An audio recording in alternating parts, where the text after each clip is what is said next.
Hi, welcome to my views and news. Breaking news for you. The reporting which we have been doing for the last 4 months about talks between Ethiopia and IMF about uh, devaluation of Birr has been confirmed today. Ethiopian PM just a few minutes ago published details of macroeconomic reforms. He has made a decision, which is the decision taken for the first time in the last 50 years of Ethiopian history. It's a big decision. How will it affect Ethiopian people? How will it affect the lives of common man, people living below poverty line, people dependent on food aid? How will this decision of macroeconomic reforms will affect the lives of those people? Well, a detailed look at what the Ethiopian government announced today. Firstly, I am not an economist. I am only a reporter. I try to understand things and then I share my understanding with you. If I make any mistakes, I'm open to correction. In April, uh, and before that, Ethiopian government and IMF delegations held talks. They met in Addis Ababa, then talks were held later in Washington. And one of the viewers, I won't disclose his name, I will only disclose his name if he's willing to be, if he's willing that his name should be made public. He got a hint of what was being discussed at the IMF Ethiopia talks. He got information from the inside. Back then, IMF demanded 60% devaluation of Ethiopian. $1 uh, is being sold for around 58 Ethiopian birrs. This is official exchange rate. Exchange in black market is around 120 birr for $1. IMF demanded around 60% of devaluation of birr. It wanted Ethiopian exchange rate to be placed at around 90, 95, 90 birr per $1. Per $1. Talks went on. Ethiopia resisted. Ethiopia was not ready to devalue its birr. But Ethiopian government was in dire need of hard cash. Its foreign exchange reserves dwindling fast. Ethiopian government was buying dollars abroad. It was printing money, printing birr. So this policy was not viable. Exports disrupted, ban on AGOA, then massive defense spending. By the way, I've been raising questions about Ethiopia buying modern military equipment. There was no need for Ethiopia to buy a Kinji. Ethiopia already had bought TB2s and Winglongs. TB2s, Winglongs, very effective. Pimabi bought the most modern Turkish drone, a Kinji.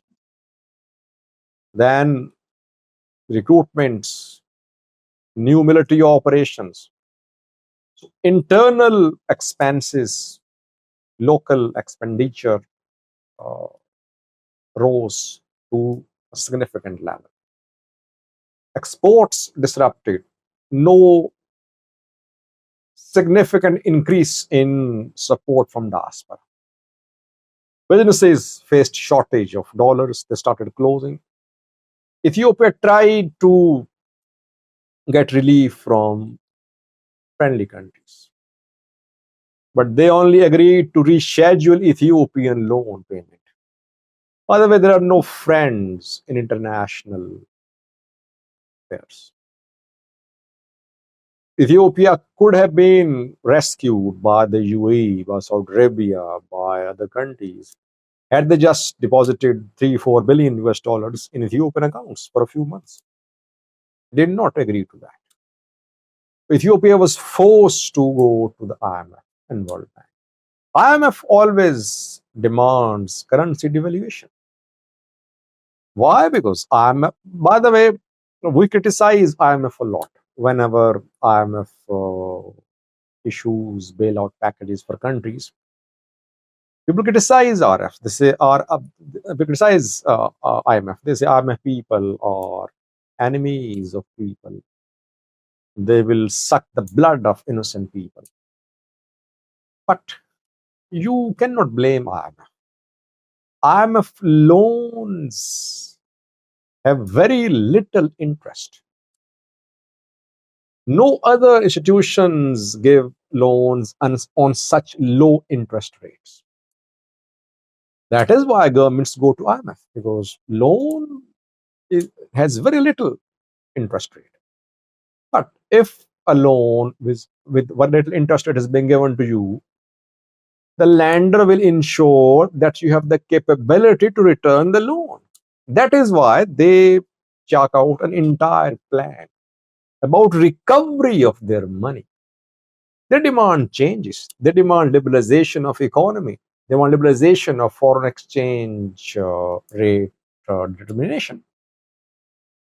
And this is what they demand whenever they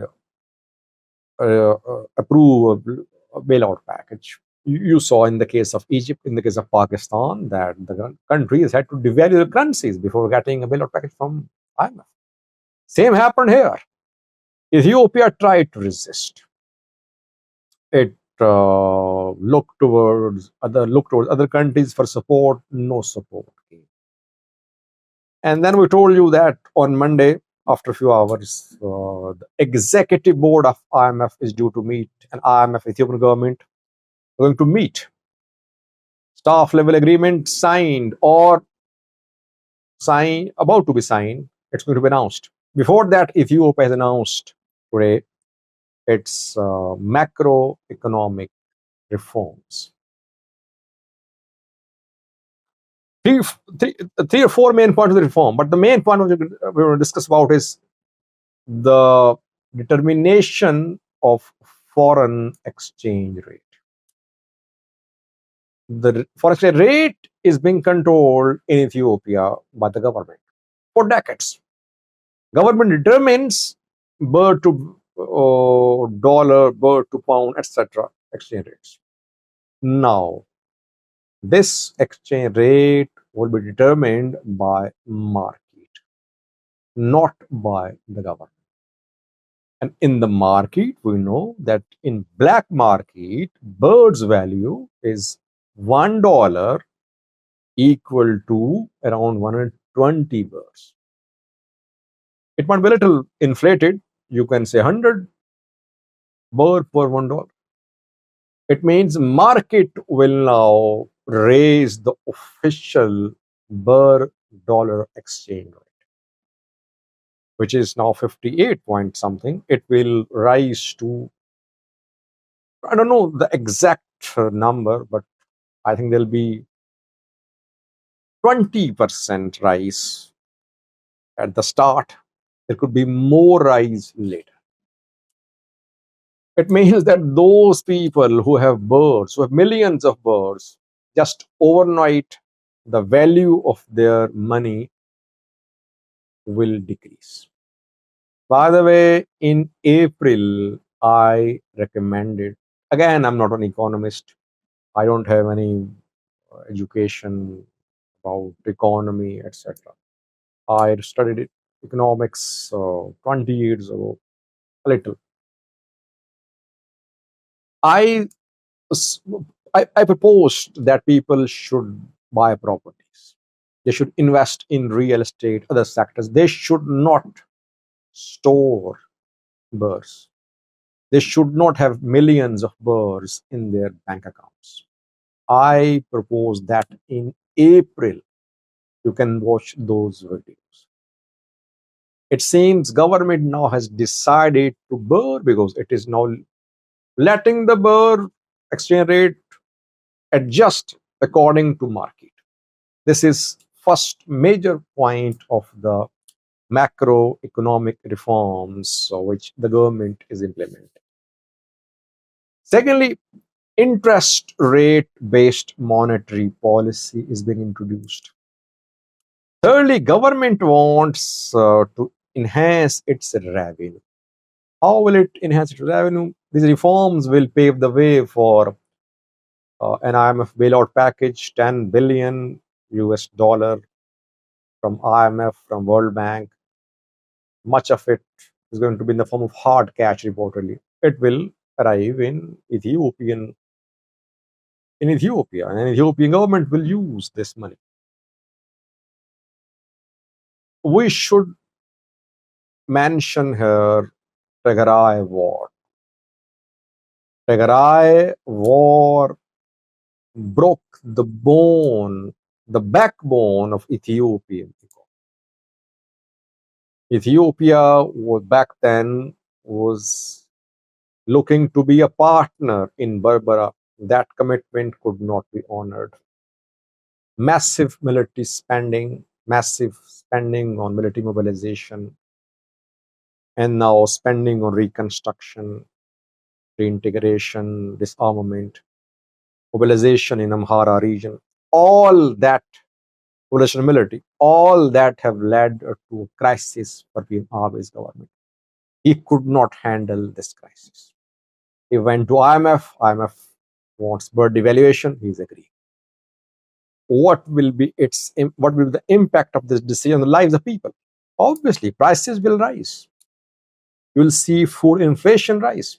A few weeks ago rather, World Food Program raised concern about likely devaluation.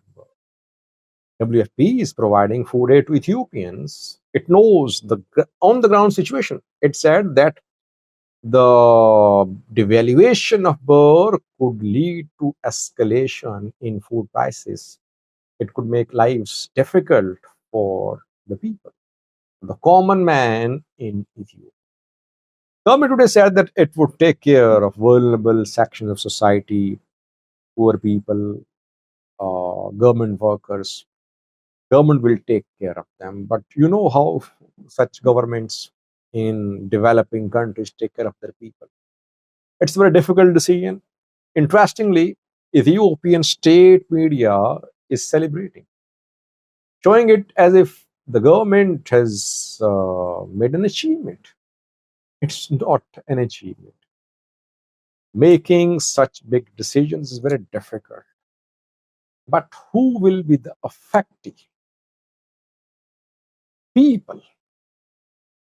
The impact of macroeconomic reforms are seen in years, if not months. Immediate impact will be seen in the form of devaluation of currency, in the form of decrease in the purchasing power of people. Coming days are difficult for the people of Ethiopia. When IMF reforms are implemented, IMF programs implemented, countries get lots of money. If they don't use that money properly, then they're just caught in the trap. They remain always in debt. This is the time that now when IMF cash is going to arrive in Ethiopia, the Ethiopian government takes austerity measures. It reduce official expenditure, and it should steer the country towards sustainable, fast economic growth. If the money is wasted, then the country faces more serious crises in coming years. Ethiopia is getting loan payment rescheduling by some countries for 2 years. So for 2 years, no problems for the government. Government will have money, $10 billion, no loan repayment. If the 2 years don't help the economy in recovery, in a takeoff, after 2 years, you could see a challenge which will be difficult to be handled by any government in Ethiopia. Let's see what happens. I would like you to comment as well. What do you think about these reforms? People know a lot more than I do about economy. Some of the viewers attend meetings on very high level between IMF and governments. They can. I would like to see their feedback, their input on this issue. Thanks for watching.